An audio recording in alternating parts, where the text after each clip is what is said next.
মনোহর কিচেনে আজকে বানাবো মাছ দিয়ে মাছের অমলেট। আমি 3টি রুই মাছ সিদ্ধ করে নিয়েছি, এখন কাটা ছেড়িয়ে নিব। কাঁচা ঝাল দিয়ে নিব, পেঁয়াজ দিলাম, লবণ স্বাদমতো দিয়ে দিলাম, একটু ধনিয়া, লাল ঝাল দিয়ে দিব, একটু জিরা। এখন হচ্ছে আমাকে এটা ম্যারিনেট করার পালা।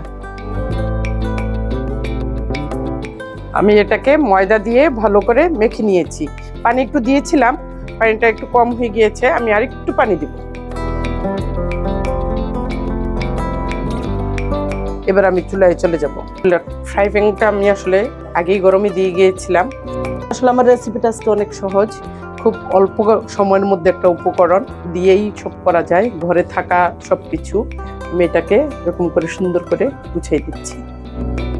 এটাও হয়ে গেছে, দেখেন কি সুন্দর হয়েছে। আমি ভাজি নিয়েছি, 4 ভাঁজ করে নিয়েছি। বাচ্চারা মাছ খেতে চায় না, খুব হেলদি ফুড বা প্রোটিন যেটাই বলেন সেটা থাকে এই মাছের মধ্যে। বাচ্চাদের জন্য ওমেগাটা তো খুব দরকার। তৈরি হয়ে গেল মাছের অমলেট, খেতেও ভালো লাগবে, খুব সুস্বাদু। খেয়ে দেখবেন আপনারা। মনোহর কিচেন থেকে বিদায় নিচ্ছি, আল্লাহ হাফেজ।